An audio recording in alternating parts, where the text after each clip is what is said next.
মাসের আমল সম্পর্কে জানতে চাই।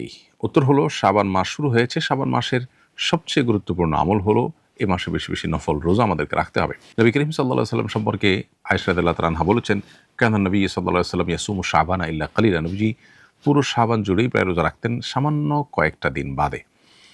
অন্য আরেক হাদিসে আসছে যে তিনি শাবান মাসে যত রোজা রেখেছেন এত রোজা অন্য কোনো মাসে আর রাখেননি। এজন্য শাবান মাস বেশি বেশি নফল রোজা রাখার মাস।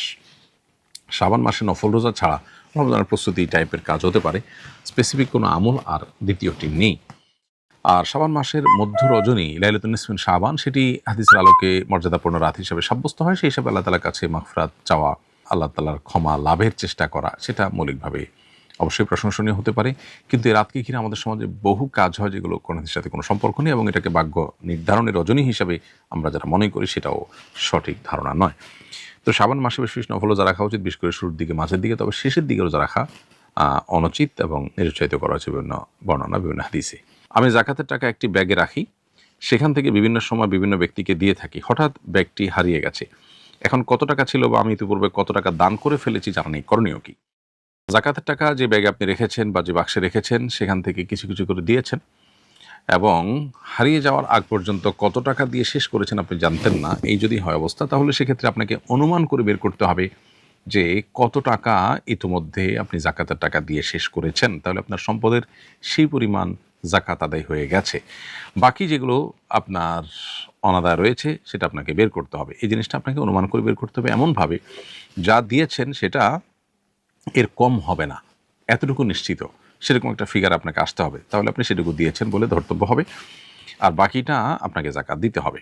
এর কারণে আপনি অবশ্য গুনাহগার হবেন না, যেহেতু এটা আপনার ইচ্ছাকৃত হয়নি, ইচ্ছার বাইরে হয়েছে, কিন্তু আপনার ফিগারটা আনুমানিকভাবে আপনাকে বের করতেই হবে।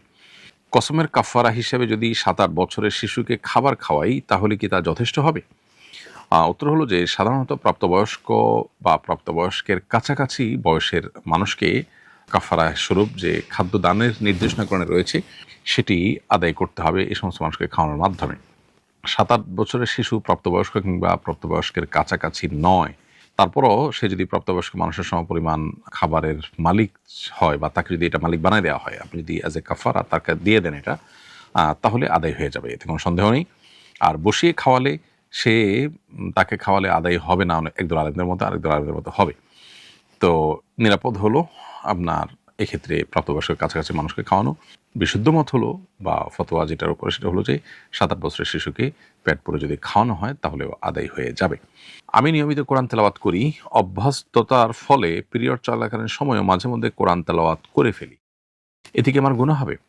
যদি আপনার ইচ্ছার বাইরে মুখ দিয়ে কোরআন তেলাওয়াত চলে আসে নিজের অজান্তে, তাহলে সেক্ষেত্রে গুনাহ হবে না। কারণ মানুষের ইচ্ছার বাহিরে বা মানুষ ভুলে কোনো কিছু করে ফেললে তার জন্য আল্লাহ তাআলার কাছে দায় থাকে না। এটা ইনশাআল্লাহ আল্লাহর কাছ থেকে আপনি ক্ষমা পাবেন এটার ফলে।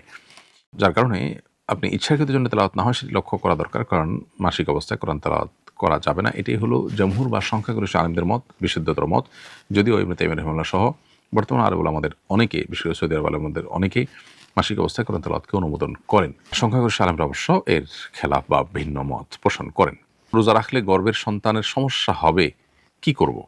রোজা রাখলে গর্ভস্থ সন্তানের সমস্যা হবে এটি যদি আপনি নিশ্চিত হন, তাহলে সেক্ষেত্রে রোজা না রাখার সুযোগ আপনার আছে। পরবর্তীতে রোজাগুলো যখন সুস্থ হবেন, গর্ভ খালাস হবে, তারপর সুস্থ হওয়ার পর আপনি রোজাগুলো রেখে দিতে হবে।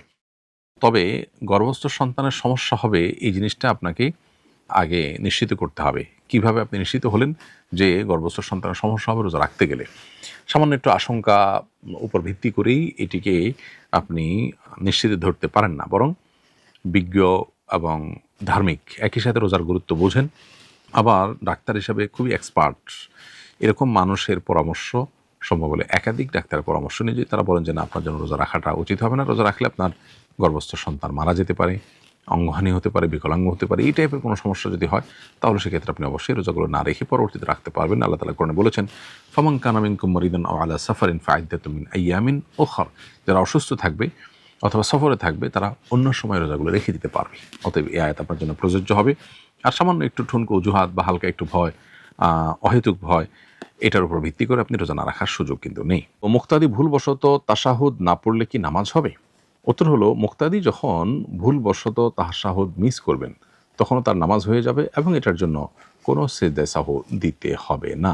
কারণ ইমামের পেছনে কেউ যদি কোনো ওয়াজিব তরক করে ফেলে ভুলে, তাহলে সেক্ষেত্রে মুক্তাদির আলাদা করে সিজদায়ে সাহু দেওয়ার কোনো বিধান নেই। ইমামের ভুল হলে ইমামের সাথে সিজদায়ে সাহু দিবেন, আর মুক্তাদির ভুল হলে সেটা যদি সিজদায়ে সাহু দিয়ে রিকভার করার মতো ভুল হয় তাহলে সেটা মাফ। আর যদি ফরজ ছুটে যাওয়ার মতো কিছু হয় তাহলে অবশ্য সে নামাজ আবার পড়তে হবে। যেমন কেউ ইমামের পিছনে নামাজ পড়লো, মনে করেন সে একটা সিজদা দিল না, তাহলে তার ওই নামাজ আবার পড়তে হবে। আর যদি কেউ তাশাহুদ ইচ্ছাকৃত ছেড়ে দেয় তাহলে সেক্ষেত্রে সেটা তো আপনার সিজদায়ে সাহু দিয়ে রিকভার করার মতো না, যার কারণে সে নামাজও পুনরায় পড়তে হবে। তাহলে ইমাম পেছনে যদি ভুলে ওয়াজিব ছুটে যায় তাহলে সেটার জন্য সিজদায়ে সাহু দিতে হবে না এবং নামাজ হয়ে যাবে। সিজদায়ে সাহু যে সমস্ত বিষয় আবশ্যকতার মধ্যে একটা হলো তাশাহুদ না পড়লে তাশাহুদ পড়াটা ওয়াজিব।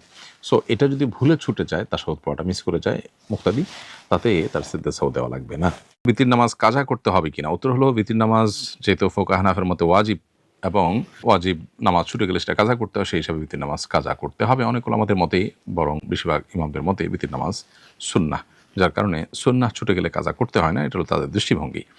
বাট ফুকাহা হানাফ বা বাংলাদেশের বেশিরভাগ মানুষ হানাফি মাযহাব ফলো করেন, সেই হিসাবে হানাফি মাযহাব অনুযায়ী এটি ওয়াজিব, যেহেতু অতএব ওয়াজিব ছুটলে কাজা করতে হবে।